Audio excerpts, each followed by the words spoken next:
ねえねえ、すみれ。今日はどんな話題について話していくと？葵、今日はね、全世界で公開されたばかりのマイケル・ジャクソンの伝記映画、マイケルの驚異的な大ヒットという話題についてよ。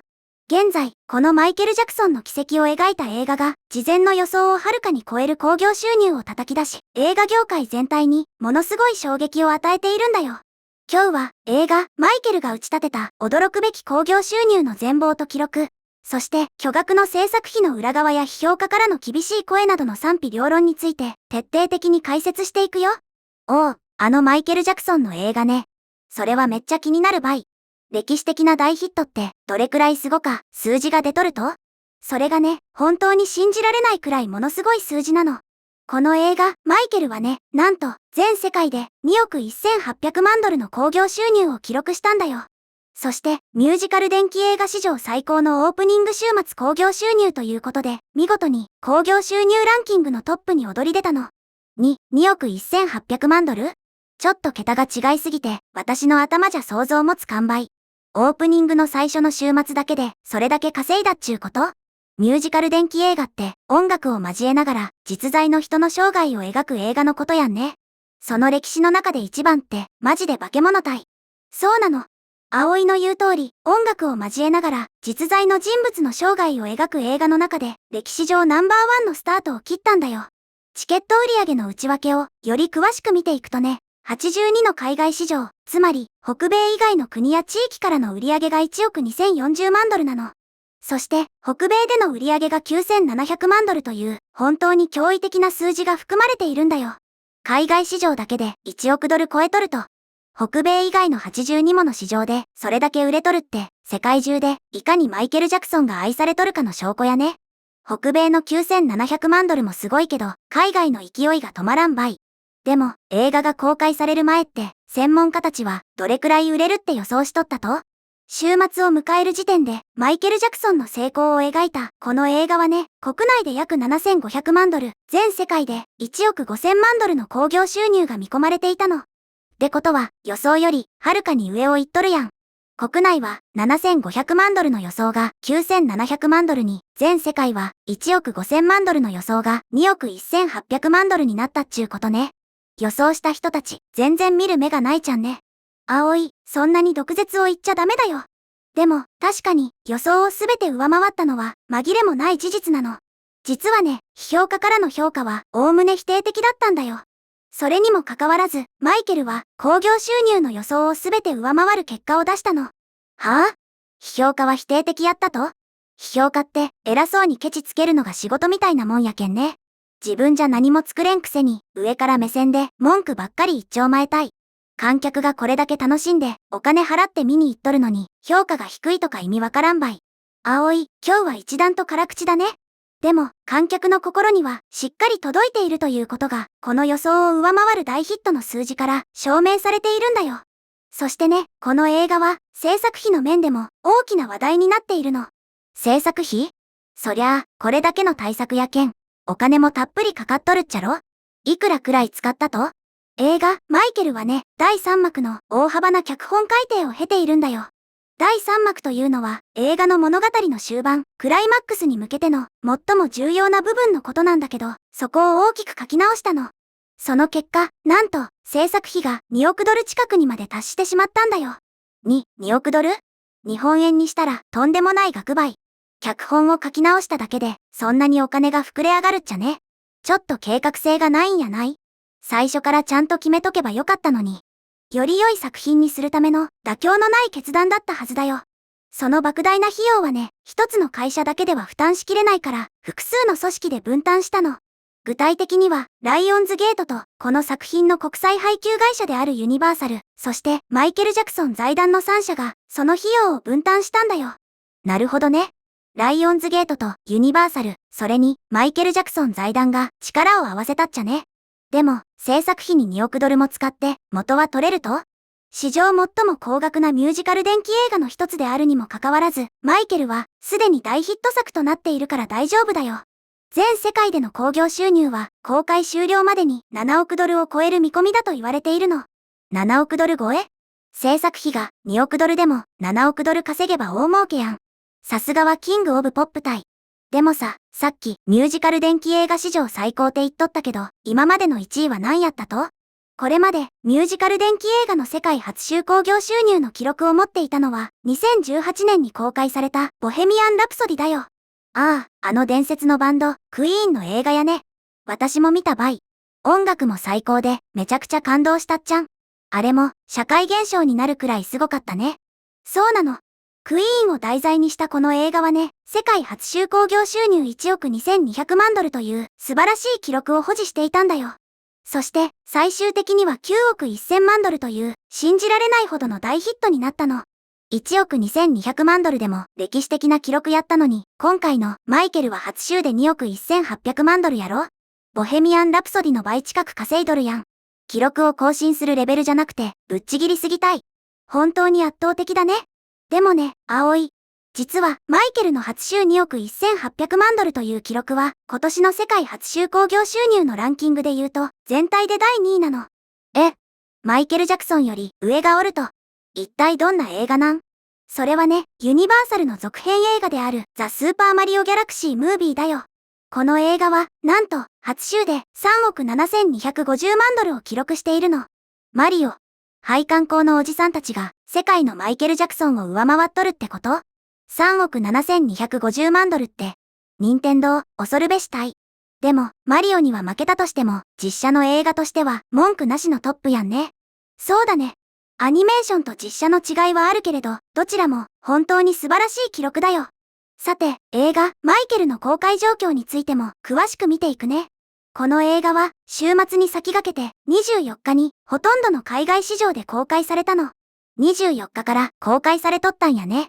どこの国で人気があると？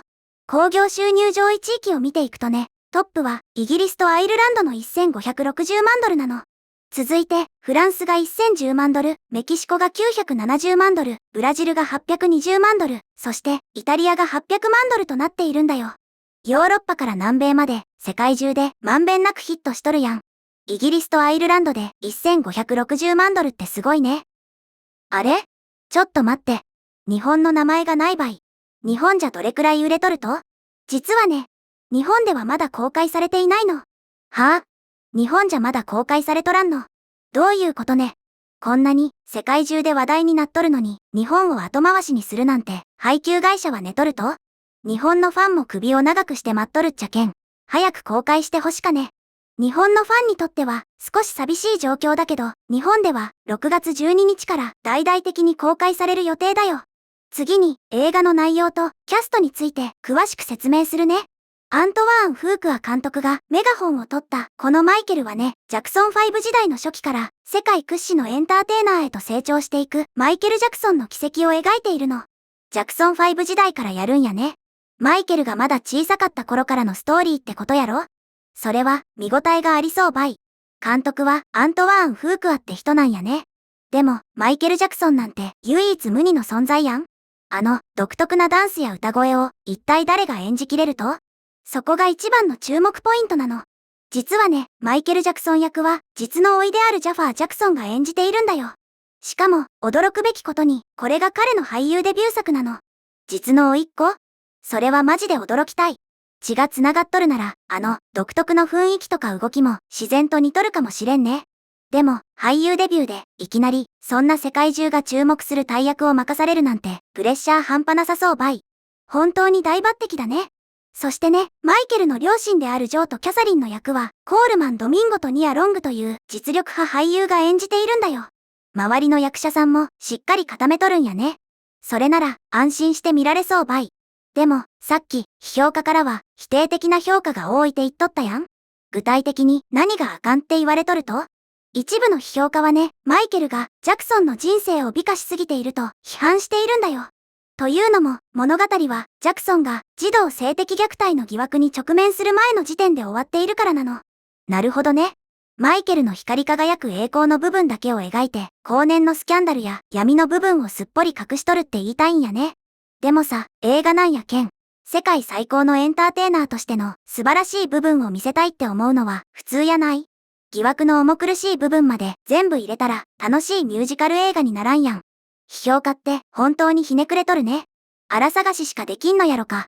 葵、言葉が過ぎるよ。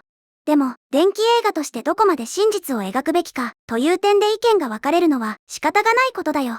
これについてね、フランチャイズリーというニュースレターを発行するデビッド・ A ・グロス氏が興味深いコメントをしているの。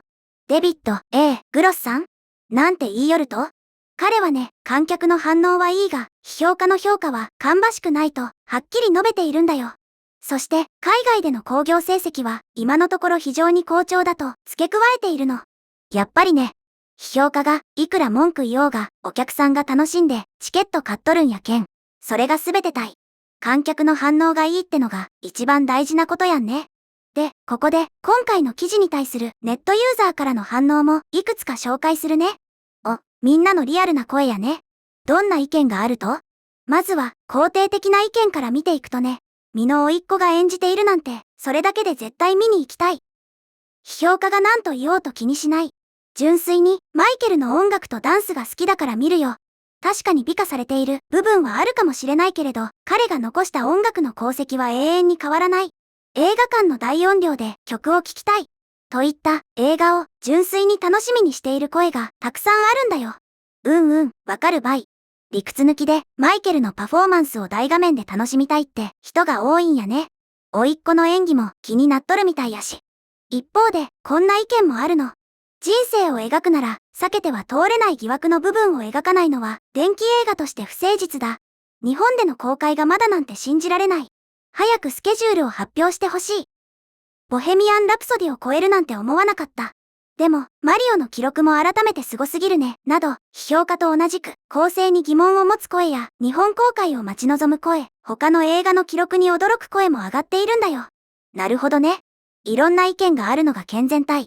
でも、やっぱり、日本未公開への不満は、溜まっとるみたいやね。配給会社さん、早く動いてほしかばい。そうだね。早く、日本でも、あの感動を味わえる日が来るといいよね。で、ここで、みんなにお願いがあるの。もし、この動画が面白いなって思ったら、ぜひ、チャンネル登録と、グッドボタン、高評価を押してね。これからもこんな感じで、葵がバシバシ切って、わかりやすく解説していくけん。今のうちに、チャンネル登録と、グッドボタン、高評価を、ポチッとよろしく頼むばい。じゃあ、続きば行こうか。マイケルとマリオの他にも、なんかすごい記録が出とる映画はあると？興行収入の他の分野でも、2つの映画が大きな節目を迎えているんだよ。さっき少し触れたザ・スーパーマリオ・ギャラクシー・ムービーが8億ドルを突破し、プロジェクト・ヘール・メアリーは全世界で6億ドルを突破したの。8億ドルと6億ドル？もう数字が大きすぎて感覚が麻痺してくるばい。マリオ、8億ドルってどんだけ稼ぐと？映画、マリオはね、公開4週目に入ったんだけど、海外の83の市場で3660万ドルの興行収入を上げたんだよ。その結果、海外での累計興行収入は4億4400万ドルに達したの。そして、全世界での累計興行収入は、なんと8億3200万ドルに達したんだよ。公開から4週間も経っとるのに、まだ、海外だけで3660万ドルも稼ぎよると。累計で8億3200万ドルって、もう世界中の人がマリオ見に行っとるレベルやん。強すぎたい。で、もう一つのプロジェクトヘールメアリーってのは？ライアン・ゴズリング主演のこの映画は公開6週目になるんだけど、1220万ドルの興行収入を記録したの。公開6週目でも1220万ドル？根強い人気があるんやね。累計はどうなっとうと？海外での累計興行収入は3億800万ドル、全世界での累計興行収入は6億1400万ドルになったんだよ。ライアン・ゴズリングの素晴らしい演技と壮大な宇宙の物語が長く観客に愛されている証拠だね。全世界で6億1400万ドルか。どの映画もスケールがでかすぎて圧倒されるばい。でも、やっぱり今回の一番の衝撃はマイケルの初収2億1800万ドルやね。批評家の意見とか関係なく、マイケル・ジャクソンがいかに世界中で愛されとるか、伝説のエンターテイナーなのかが改めて証明されたってことやね。本当にその通りだね。今後の興行収入がどこまで伸びるのか、そして日本での公開が始まったらどうなるのか、これからも映画マイケルの動向から目が離せないよ。ということで、今日は映画マイケルが歴史的な大ヒットを記録したという話題について見てきたけど、みんなはどのように思ったかな？今回の動画の感想は下のコメント欄で教えてね。もしこの動画が役に立ったと思ったら高評価とベルマーク、チャンネル登録まだの方は、チャンネル登録もよろしくお願いします。では、また次回の動画でお会いしましょう。すみれの最新動画は左、おすすめ動画は右です。どちらも見てくれると嬉しいな。